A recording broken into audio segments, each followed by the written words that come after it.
Welcome to Tenor Tech, where I solve the problems you didn't even know you had. You'll begin by signing in and enabling backup and sync so photos start moving off your device. Once done, choose Upload Size.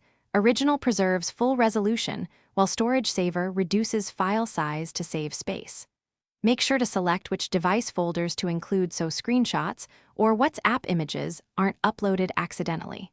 Also enable Wi-Fi only to avoid mobile charges. These first steps get your library copied to the cloud and prevent local loss while you work through storage planning.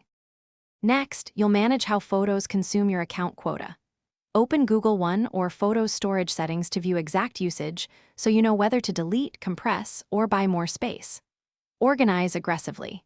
Create albums, use face grouping, and archive screenshots to keep the active library lean and syncing fast.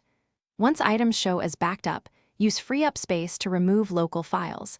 This frees device storage without affecting cloud copies. If you hit limits, consider converting to Storage Saver or purchasing a Google One plan. Finish by verifying your library on a second device or via the web to ensure everything uploaded correctly. Make it a habit to empty trash when you need space faster, and review shared libraries and partner accounts that may consume quota. If sync stalls, sign out and back in, force stop the app, clear cache, and re-authenticate. Those steps resolve most token or permission issues. Finally, monitor storage from Google One monthly and adjust upload quality or plan size to match your needs. Thanks for watching. Subscribe to keep your life in tune.